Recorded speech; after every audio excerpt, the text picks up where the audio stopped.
BrahMos 2K missile, BrahMos 2K nuclear missile होगी। BrahMos 2K की range 1500 kilometre तक संभव।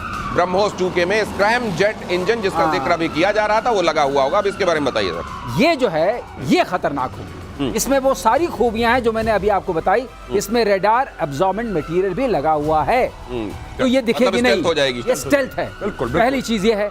दूसरी ये है कि ये हाइपरसोनिक है क्योंकि स्क्रैम जेट भी लगा हुआ है। ठीक है। और तीसरी ये है कि जब ये जाएगी ये न्यूक्लियर कैपेबल भी है और 500 किलोमीटर तक का वॉरहेड ले आ सकती है। 500 किलोमीटर बहुत होता है दिनेश।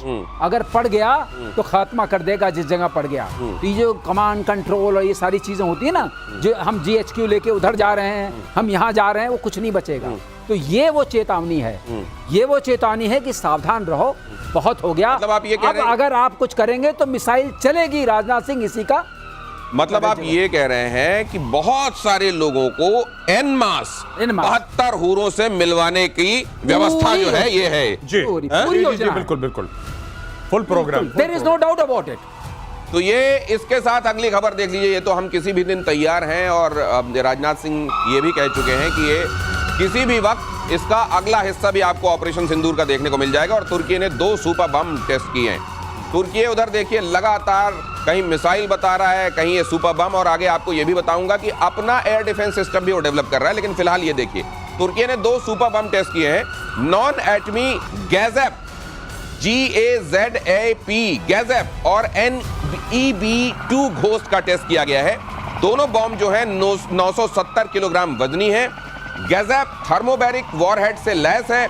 NEB-2 घोस्ट बॉम्ब जमीन के नीचे भी जाकर हमला कर सकता है, 295 फीट तक हमला। अब इस तरह के बमों की दुनिया भर में होड़ लगी हुई है जो एक तरीके से बंकर बर्स्ट करके अंदर जाकर फटें और वहां जो टारगेट है उसको नष्ट करें। दूसरा थर्मोबैरिक मतलब इस तरीके का बॉम्ब जो उस पूरे इलाके को एक तरीके से जला दे लेकिन न्यूक्लियर वाला इल्जाम उस जगह पर ना आने पाए। टर्की भी अपने आप को इस जगह शामिल करना चाहता है सर। बिल्कुल सही, लेकिन इसमें मेरे थोड़ा मतभेद है। ये 295 फीट नहीं जा सकता। अच्छा, कितना जाएगा? ये कंक्रीट में जाता है करीब 3 मीटर के आसपास। अच्छा। और सॉइल में जाता है 6 मीटर का। अच्छा, तो इतना ही है इसका। अच्छा। और घोस्ट इसका नाम इसलिए रखा है। आप ये कह रहे हैं कि चाइना से सीख के इसने भी अपना जो वो मैनुअल बनाना शुरू किया हथियारों वाला, लंबा चौड़ा है, उसको खतरनाक उधर बता दिया होगा कि खुर्रम शहर टाइप का कुछ रखो यार। देखो सुनाई देने में थोड़ा सा ऐसा होना चाहिए, दबदबा पड़े, दबदबा है। और ये वाला क्योंकि वो जैसे क्या बड़ा तुर्रम आदमी यार, खुर्रम आदमी, इस टाइप का कुछ। और उधर वाले में कह दिया होगा तुम 295 बोल तो दो। एक बार बोल के देखो। ये भोपाल में इसको कहते हैं हम फेंक रिया है। ये फेंक रिया है। तो दूसरी बात इसमें ये घोस्ट क्यों बोल रहे हैं? घोस्ट इसलिए बोल रहे हैं कि इसमें इन्होंने रडार अब्जॉर्बेंट मटेरियल लगाया है। अच्छा, घोस्ट मतलब दिखेगा नहीं, फैंटम टाइप रहेगा। अच्छा, स्टेल्थ बनाने की कोशिश की है। दिखेगा ना दिखेगा ना चले। जब चलेगा ही नहीं तो दिखेगा क्या? हाँ, ये भी वैसे गजब स्टेल्थ है। ये स्टेल्थ की वो टेक्नोलॉजी जिसमें वेपन जब चलेगा नहीं तो दिखेगा कहां से। इससे ज्यादा सुपरलेटिव क्या हो सकता है स्टेल्थ। और पाकिस्तान के खैबर पख्तूनवा में बगावत तेज हो गई। अगली खबर देखिए। भीड़ पर फायरिंग के बाद लोगों में भारी उबाल है। नाबालिग के लिए इंसाफ मांग रहे 7 लोगों की मौत हो गई है। सेना के बेस के सामने चल रहा था प्रदर्शन। मुनीर की सेना पर गोली चलवाने का आरोप। ये देखिए जरा यहाँ पर क्या हुआ है।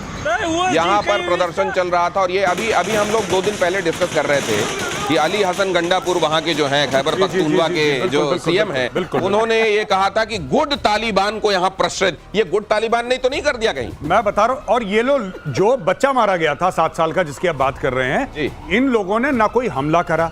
ये जो क्राउड थी ना, क्राउड के पास कोई AK-47 ना कोई रॉकेट लॉन्चर ना कुछ। इन्होंने फालतू में गोली चला दी और बंदे मार दिए। मतलब जलियांवाला बाग टाइप कर दिया इन्होंने। हाँ, इन्होंने छोटा मोटा वैसी करने की कोशिश करी है। इसलिए लोग परेशान हैं इन लोगों से और इसलिए लोग ये कहते हैं कि भाई इन पे हमला करो दोबारा। अब वो जो मरेगा वो पठान है। अब उनके घर वाले तो छोड़ेंगे नहीं।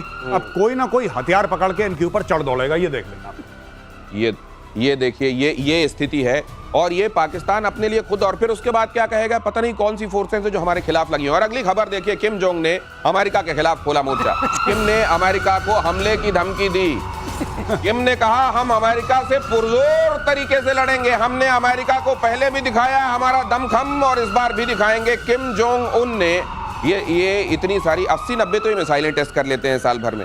उसके अलावा अमेरिका तक पहुंचने वाली मिसाइलों की दूरी जरूर बताते हैं कि ये वाला देखिए ये हमने बनाया है, ये इंटरकॉन्टिनेंटल जाती है। हर चीज वो अपने यहाँ जो करते हैं, अपना हथियार वो अमेरिका को ध्यान में रख के बनाते हैं। ये भाई पूरा का पूरा ये दूसरा डोनाल्ड ट्रंप है। जैसे डोनाल्ड ट्रंप फेंकता है ना, ये भी फेंकता है। ठीक है, ये फेंक रिया है। ये सब हम अमेरिका के साथ ये करेंगे। तुम्हारा क्या लेने देना अमेरिका से? तुम्हारा क्या मतलब है अमेरिका से? अमेरिका ना तुम्हारे पास जा रहा, ना तुम कभी अमेरिका जा रहे, फालतू। मैं आपको एक और बात बताता हूं, बड़ी इंटरेस्टिंग इसकी, राइट? ये चाइना ने बार बार, मैं प्रतिशोध में 1-2 बार पहले बोल चुका हूं, एक कहावत है कि चाइना ने 2 कुत्ते पाल रखे हैं, 2 पागल कुत्ते, मैड डॉग्स, एक पाकिस्तान और एक नॉर्थ कोरिया। जब भी उसको लगता है कि कुछ प्रॉब्लम है तो एक को छोड़ देता है, बेटा तू भौंक और तू काट। ये पाकिस्तान ज्यादा भौंकता काटता काम है, नॉर्थ कोरिया को ऐसा है कि थोड़ा सा काटने की भी क्षमता रखता है, तो चाइना छोड़ देता है दोनों को। अच्छा ये बताइए, ये जो कोरियन पेनिनसुला है नीचे की तरफ, ये साउथ कोरिया जो बेचारा है, वो कोशिश कर रहा था, उनके यहाँ जो नए चुन के आए हैं राष्ट्रपति, वो कह रहे हैं कि हम नॉर्थ कोरिया से बात करेंगे। अब इनकी बहन जी भी हैं, ये किम जोंग उन है, वो किम यो उंग है, और उन्होंने कह दिया हम बात नहीं करेंगे दक्षिण कोरिया से। नहीं, ये नहीं, देखिए इनको कुछ भी करने के लिए चीन से परमिशन चाहिए। चाइना ने बोल दिया होगा तुम क्यों, क्योंकि देखिए बात यह है ना कि South Korea is a very very close strategic ally of the United States. अच्छा, अगर आप साउथ कोरिया से बात कर रहे हैं, इसका मतलब आप यूनाइटेड स्टेट्स ऑफ अमेरिका से बात कर रहे हैं। अमेरिका और चाइना की तो वैसे ही ठनी रहती है, इस बार ज्यादा ठरी है बिकॉज ऑफ ट्रंप, ज्यादा ठन रखी है इसीलिए। नहीं, एक बात और है, पिछली बार ट्रंप इनसे मिलके आए थे, तो अब चाइना को ये भी लग रहा है साथ साथ कहीं ऐसा तो नहीं कि पटाने की कोशिश हो रही है इसको। अच्छा अच्छा अच्छा अच्छा, भाई आपका अगर कुत्ता है तो आप नहीं चाहेंगे ना दूसरे के लिए भौंकने लगे। राइट राइट, लेकिन वो है किसका? अभी तय हुआ कि अमेरिका का है, अब आप कह रहे हैं वो चाइना का है किसका? वो ये नहीं, ये 2 इसी तरह के हैं क्या, एम्बिग्विटी वाले? पाकिस्तान और ये दिनेश, मैं साउथ कोरिया की बात नहीं कर रहा हूँ, साउथ कोरिया तो बहुत सभ्य। नहीं, मैं कह रहा हूँ नॉर्थ कोरिया एक्चुअली किसका है, चाइना वाला है या अमेरिका वाला है? दोनों बनाने की कोशिश करें तो ट्रंप भी मिलके आ चुके हैं। कॉम्पिटिशन चल रहा है क्या पाकिस्तान और नॉर्थ कोरिया में? हाँ। कौन ज्यादा बड़ा वाला है, किसका है? अच्छा, अगली खबर देखिए, रूस की नेटो देशों को बड़ी चेतावनी, कैलिनिनग्राड पर अटैक हुआ तो नतीजे विनाशक होंगे,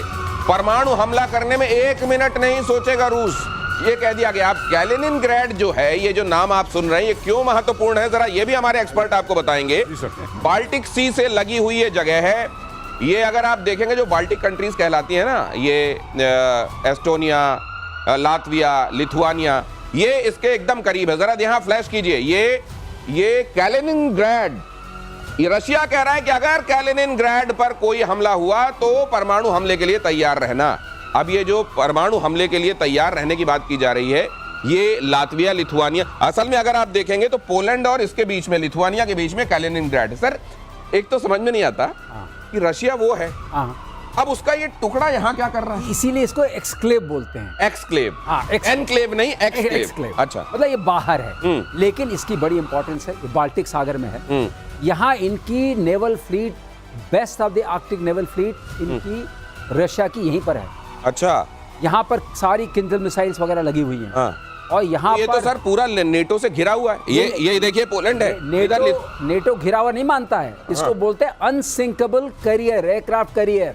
अच्छा, ये रूस का एक तरीके से एयरक्राफ्ट, ये नेटो के ऊपर निगाह रखता है पूरी। तो सर ये तो ये कह दिया गया, ये जिस तरीके से घिरा हुआ है, इधर गलती भी हो गई कोई तो एक मिसाइल। पहले आपको एक और पता चलना चाहिए कि दर्शकों को कि ये पहले जर्मन पोर्शन था, टेरिटरी थी। टेरिटरी थी, यहाँ करीब करीब 1 मिलियन जर्मन्स थे। अच्छा, उनको निकाला गया, अब यहाँ रशियंस हैं मोस्टली, 84% ज्यादा, यूक्रेनियंस भी हैं थोड़े बहुत। तो ये जो है ये बहुत इंपॉर्टेंट है रशिया के लिए to assert its power over this area, Baltic Sea, and its fleet, all the sea lanes and over NATO. तो अब मैं एक बात और मेजर गौरव आर्य आपसे जानना चाहता हूँ, ये बताइए इस समय ये स्टेटमेंट रशिया क्यों दे रहा है, कैलिनिनग्राड पे कुछ भी हुआ मैं न्यूक्लियर मार दूंगा? क्योंकि देखिए कैलिनिनग्राड यहाँ पे मानिए ना मानिए घिरा तो हुआ है, अब पोलैंड है। हमने कुछ दिन पहले कवर करा था कि पोलैंड की एक एयर स्ट्रिप से पूरे का पूरा यूक्रेन में सामान जाता है, आपको पता है 80-90% हमने बोला था। अब यहाँ पे इनको कोई खतरा महसूस हुआ है मॉस्को में बैठ के, जो कैलिनिनग्राड है इसके ऊपर हमला हो सकता है। अच्छा, कोई इनपुट मिला है? जी, ओके, उसके बिना नहीं बोलते ये। अच्छा, और पोलैंड है, पोलैंड सबसे ज्यादा एग्रेसिव है इस मामले में, सबसे ज्यादा एग्रेसिव है। और ये देखिए इसके बिल्कुल नीचे पोलैंड है, और पोलैंड सामान कौन भेज रहा है यूक्रेन? ज्यादातर तो पोलैंड के रास्ते जा रहा है। 90% सर, 90% सर, 90%। वहां पे जहाज उतरता है, फिर वो जैसे भी जाए, गाड़ियों से जाए, ड्रोन से जाए, जैसे जाए वो सामान जा रहा है।